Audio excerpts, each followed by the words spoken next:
Now, I'm really excited to introduce our speakers for this session. Now, Britt Frank has a bunch of alphabet soup at the end of her name because she is incredibly, accomplished. Britt is a therapist, a teacher, a speaker, and a trauma specialist. Her work focuses on empowering people to understand the inner mechanisms of their brains and bodies. When we know how things work, our capacity for choice is restored and life can and does change. Now, Britt is also the author of the upcoming book, The Science of Stuck. It's available March 15th, wherever books are sold. It is a research-based toolkit for moving past what's holding you back in life, in love, and in work. So welcome, Britt. We're so happy to have you today. Britt's going to be joined in conversation with our own amazing Seppi Tabibian. Seppi is the founder of She Hit Refresh, which is a global community for women aged 30 and over who want to break free from a life of routine and start a life of travel, specifically to move abroad or travel the world long term. So we recommend that you check out, joining She Hit Refresh. And we're so lucky to have Seppi also as part of our internal Power to Fly team. So I'm going to turn the floor over to you, ladies. Can't wait to hear the discussion. Fabulous. Thank you, Meg, and welcome, Britt. So excited to have you here. Really looking forward to hearing your insights on procrastination, the dirty P word that I'm sure a lot of people can identify with.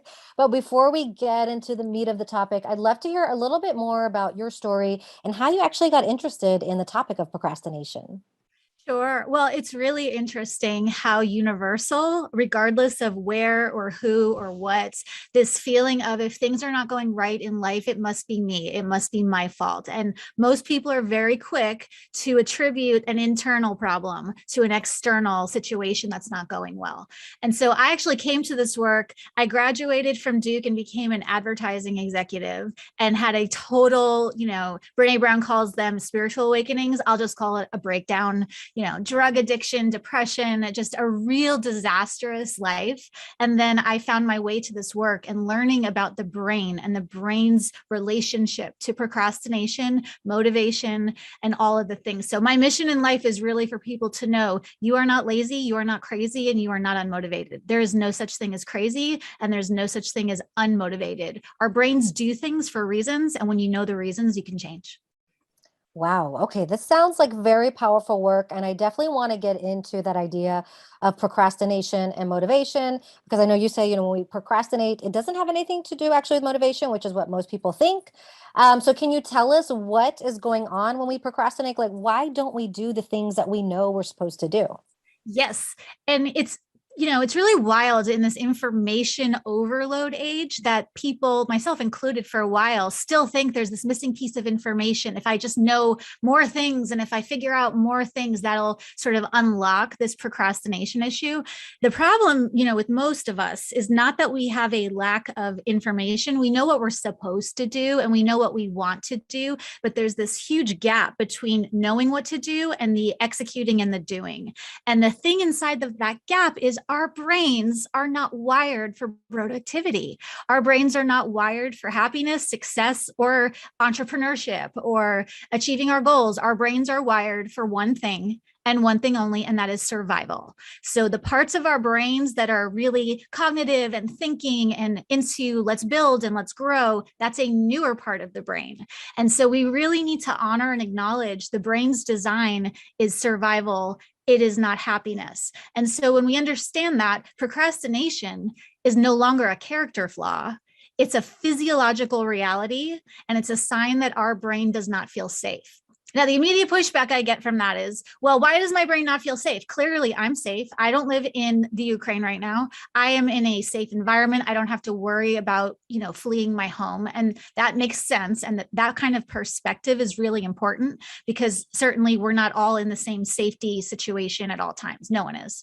But it still doesn't change the fact that if you are stuck on a scrollathon, if you're stuck on your couch when what you want to be doing is going for a run or whatever, your brain is perceiving danger. So if we can put to rest this, well, why is it perceiving danger? Because your brain has been around for a lot longer than, we can even imagine. And it's very good at what it does. So knowing how what's called survival physiology, knowing that changes procrastination to, oh, my nervous system is in a state of freeze. fight, flight, and freeze. Procrastination is freeze, it's physiological, and it's fixable.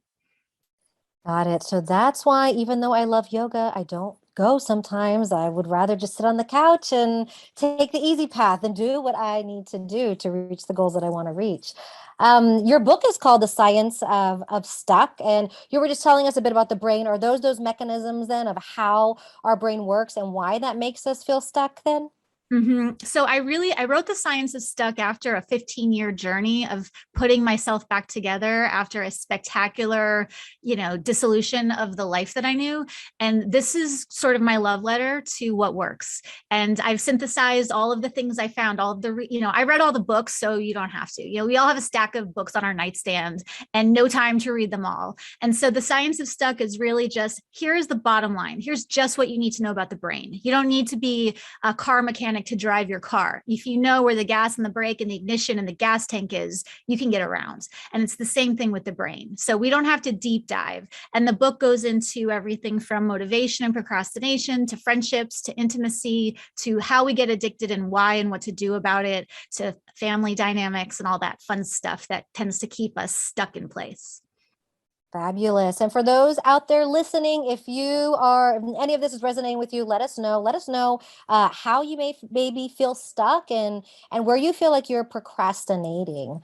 I think it's safe to say that everyone gets anxious from time to time. I know I definitely do. And I know when anxiety takes over, it definitely leads to procrastination or even just avoiding an action altogether, not even like kicking the can down the road. It's just like, it just never happens. And I think that really can, stunt or even stall our own personal, professional growth. So I was reading some information about your book, and I love this metaphor that you had said, that is, what if anxiety isn't this annoying feeling to ignore or medicate, and instead it's a warning light on your mind's dashboard indicating that something inside you needs attention. So I love that. Can you let us know, how can we reframe anxiety, and how can we maybe harness that energy? Because it is an energy there. How can we harness that to get unstuck? Yes. And my disclaimer with all of that is that when I say we shouldn't medicate our symptoms, that does not mean we shouldn't take medication. Psych medications are lifesavers for some people in some situations, in some cases. I take psych meds. So I'm certainly not anti-medication. What I am is saying that if we medicate all of our symptoms to the point of numbness, we're not going to be able to solve the problem. But medications are lifesavers. And if you need them, take them. And if you don't want them, talk to your doctor. So that's my disclaimer there. And I hate feeling anxious as much as the next person. I had panic disorder. I had generalized anxiety disorder. There are very few things that feel more confusing, overwhelming, and gross than having a panic episode or whatever. But really, when the check engine light goes on our car, the light is not the problem. It's a signal pointing to a problem. Or if you think of the smoke alarm in your house, it's loud, it's screechy, it's annoying. But if you disable the smoke detector, you're not going to know that there's a fire.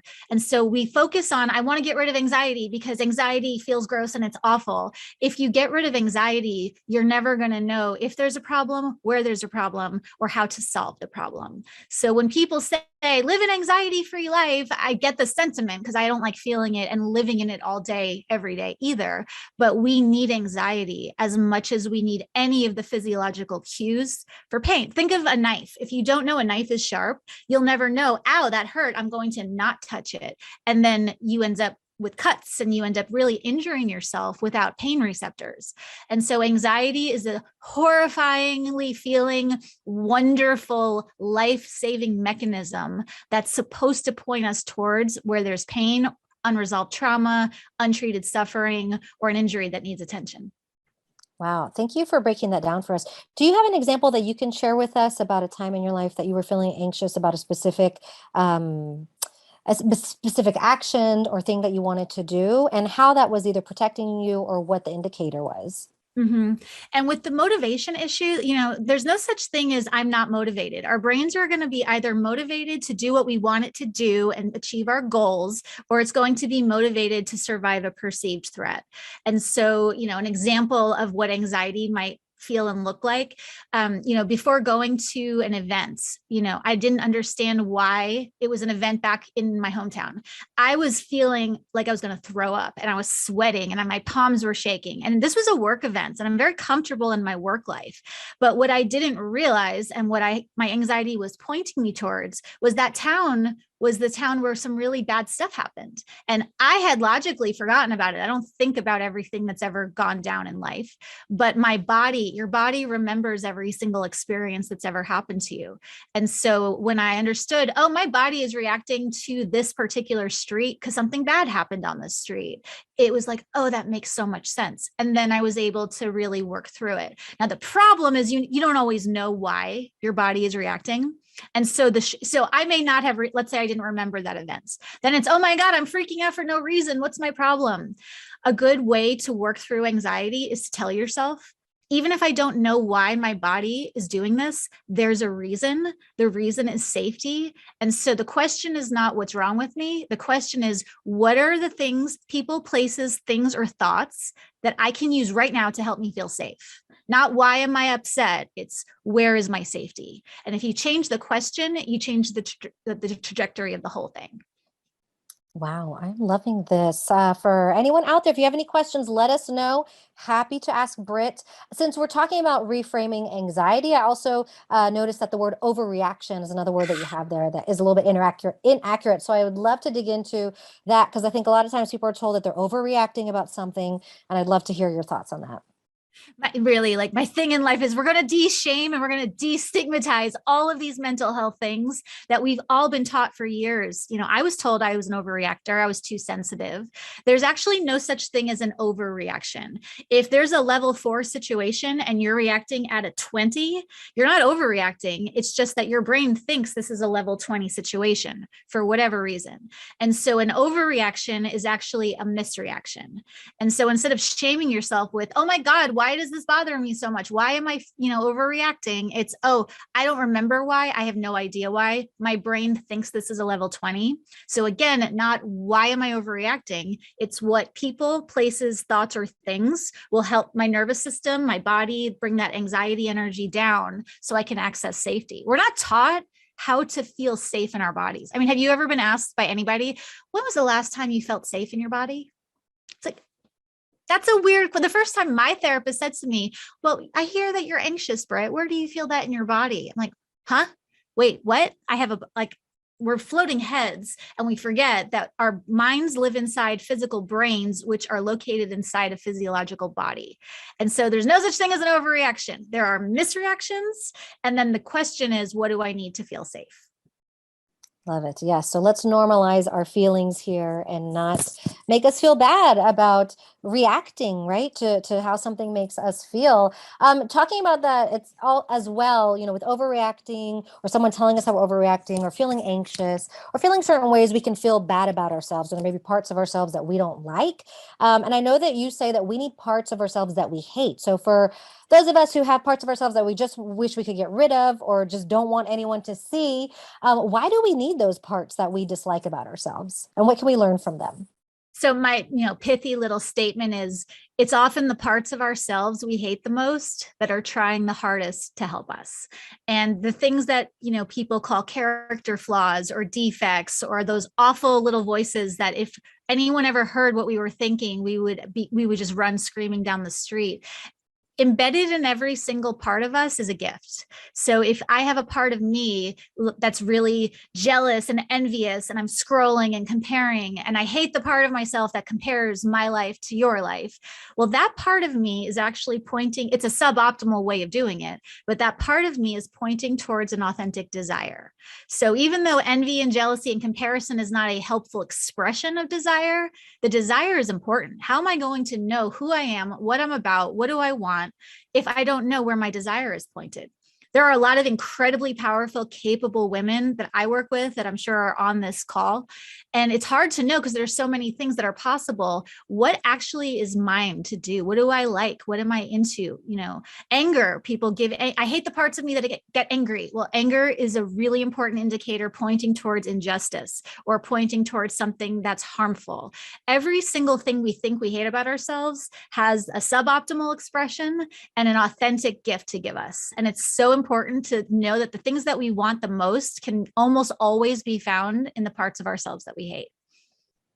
Wow, fascinating. I'm going to have to read this book. Fascinating stuff here. And we have the questions are rolling in. So I'm going to take a few audience questions here. So thank you so much. If there's more questions, keep them coming. Esther asks, how do you deal with that anxiety, when the fear is work-based due to previous experiences? It's such a good question. And I've gone into, before I was a therapist, I was in the work world, in the corporate work world. And I understand that I'm walking into a meeting and I remember telling my boss at the time, okay, he was a very, very compassionate, trauma-informed person. I'm like, I need you to tell me you're not firing me. When you say come to my office in an email with no punctuation, I feel like the walls are closing in. And so fortunately, he was willing to help. Not everyone is.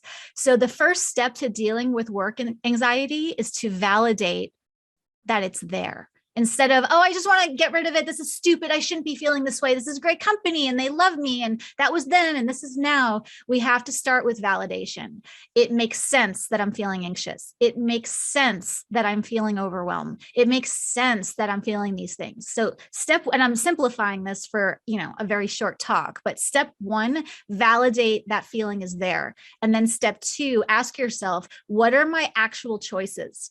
I've been in work environments where I didn't have any choices and I was legitimately being on the receiving ends of really toxic, hostile stuff. And at that point, my only choice was stay or go.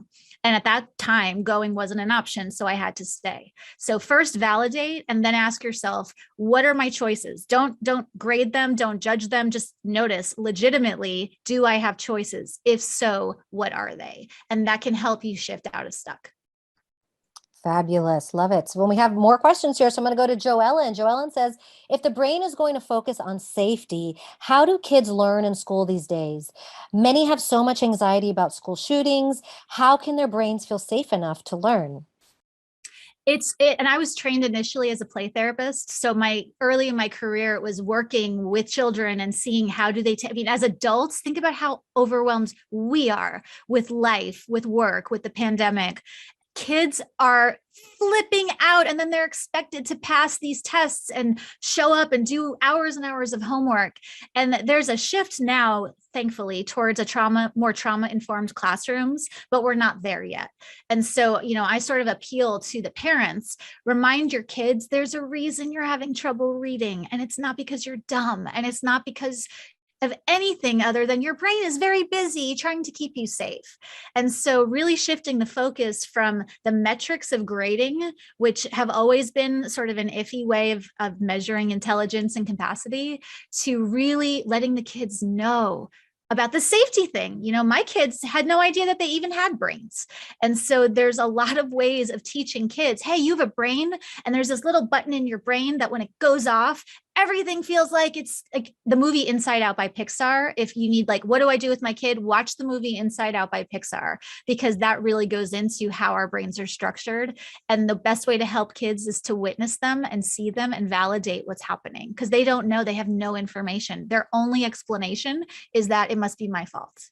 No, it's not your fault. You have a brain. And here's how we make the brain safe. I would have my kids that I worked with create little safety totes, and in it put things that they can fidget with, things they can smell, things they can touch, things that, notes from people that love them. And whenever they were feeling they would go, and they wouldn't be able to say, I'm feeling unsafe in my nervous system. But if they were feeling icky, go to your tote and pick something that can help your brain find its safe places. Oh, great advice. Yeah, something there that can ground them. Mm-hmm. All right, we have another question. Aubrey here, and if anyone else has questions, let us know. Aubrey says, the combination of my ADHD and anxiety make me feel like I'm completely not cut out for my role leading a nonprofit. How do you turn these into superpowers instead of barriers? Thank you, Aubrey. And I love that question. And again, not just normalizing, but harnessing the power of our defects into superpowers. I'll just validate to you, I treat a lot of very high functioning, high achieving people, and I have seen a lot of people who lead nonprofits, which, sidebar, is a very intense world, with ADD, with ADHD, with anxiety, with panic, and they do channel them into superpowers. So again, it's getting really real with yourself. First and foremost, what are my choices for structuring my life to support my physiology versus trying to push against it? You know, for me, the way my mental health and mental issues are structured, I've had to create, you know, a day where my day starts later than normal. That's not always an option for everybody. I know after a certain time, my brain is mush. And so I don't do admin after a certain time, but I have that, you know, I have those choices now. I didn't always. So really starting with validating that you are cut out. If you're a human, you're cut out to do anything you want to do, because inside of us, we have all the mechanisms needed to heal and to thrive and to do what we want to do. It really comes down to not how do I get myself to be cut out for this? It's what are my choices in my environment?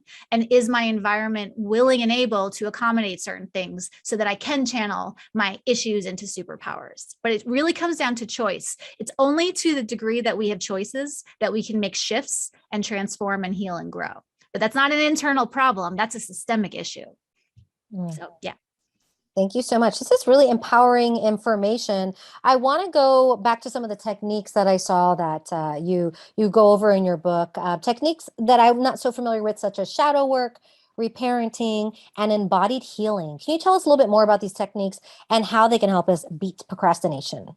Sure. And again, whatever technique you're using has to start with, again, if you take nothing away from this talk, when you get stuck in whatever it is that you're wanting to do, not to immediately go to the shame place. Because when you go to the shame place, your physiology will respond with more of the thing we don't want. So if I'm feeling shut down and I beat myself up for being shut down, my brain is not going to turn back on. It's going to shut down even further. So shadow work is, it's a very old practice. It comes from the Jungian, well, Jung took it and explained it to us in a way that made sense at the time. Shadow work is just a fancy way of saying getting honest with yourself about yourself. A lot of times, and I know this because I was a drug addict, a lot of times what we're doing is we're running away from the things that we know because we don't want to know them. You know, Dr. Bessel van der Kolk, who's sort of the trauma authority, says it takes a tremendous amount of courage to know the things that we know. And so if you're feeling stuck in procrastination, a shadow work approach would be, okay, what's the thing that I know that I really wish I didn't know? And I really wish this wasn't true. But if I actually acknowledge that this thing is true, then I can either grieve it or get angry about it or process it or change it. So that's shadow work. Embodied healing focuses on the physiology. So shadow work focuses on like the inner landscape of our psyches, or, you know. Embodied healing is, okay, where in my body am I feeling stuck? Oh, I have a pit in my stomach. Notice that pit in the stomach. What does it do? Oh, my fists are clenched. And the act of observing things changes things. So sometimes none of this stuff like is a magic cure-all. This is just to shift you out of inertia and back into motion. If you notice that your body is doing things, the act of observing your symptoms sometimes shifts things just enough that you can get moving and implement some other tools. Fabulous. All right. If anyone, pardon? What was the third one? It was shadow work, embodied. Embodied healing, reparenting. Oh, reparenting. The general gist of that is that, you know, we're the sum total of every age we've ever been. So our brains have taken in data from every second we've been alive on the planet. So talking to yourself as you would to a small child or to a pet, if you're not a kid person, can be a really useful way, again, of not justifying lack of action, but helping to move through lack of action. Nothing justifies, oh, I didn't come to work today because, you know, my brain's in freeze, so I'm just going to watch TikTok all day. It's like, no, the freeze explanation explains the thing. It doesn't justify. Explanation and excuse are not synonyms. And so, but knowing that you can talk to yourself kindly, because that will support your physiology in shifting, is really helpful. Ooh, and I definitely want to talk about that, but I do want to ask about, because some people think they don't do things because they are self-sabotaging and they're doing this to themselves. So can we talk a little bit about what you feel about self-sabotage? Yes. And I love these things because these are all the stigmatizing things that keep us in shame. There is no such thing as self-sabotage. Self-sabotage is suboptimal self-protection. And I'll say that again because it's so important. Self-sabotage is suboptimal self-protection. That doesn't justify it, but it does explain it. If I have a really big presentation and I don't write the talk and then I call in sick, I have not sabotaged myself. My brain thinks if I do this, I will die. And that was trying to help me. So really shifting our inner way of thinking about our stuff to there's something wrong with me. I'm sabotaging. I'm lazy. I'm a procrastinator to wow, my brain feels really threatened. Okay. I don't know why. It doesn't really matter why right now. My question is, what do I need to do to feel safe or safer or less threatened in whatever my situation is? And then the comparison game will shut everything down. We are not, well, from where I'm sitting, I am not living in a war zone right now. It would be very easy for me to say, I have no right to have any issues. My brain has no right to feel unsafe. I'm not in the Ukraine right now. What is wrong with me? Get it together. And again, that shaming thing logically is good for perspective.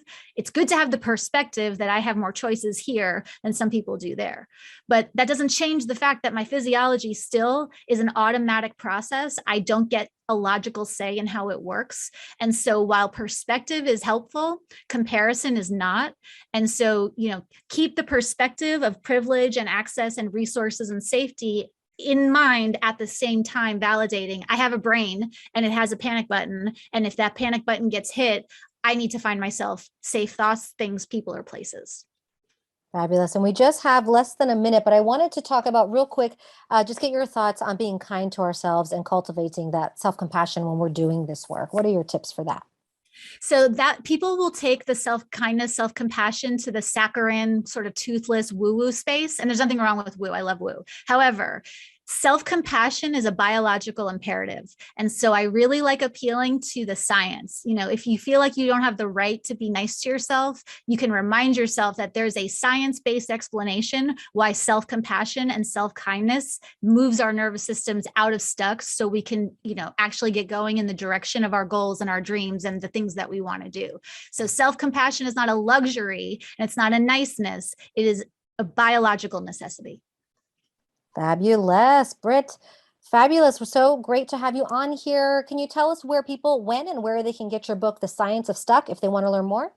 Yes, thank you so much. So the book is sold anywhere you can buy books, and you can find me on Instagram at Britt Frank, BrittFrank, and you can find out more information about the book at scienceofstuck.com.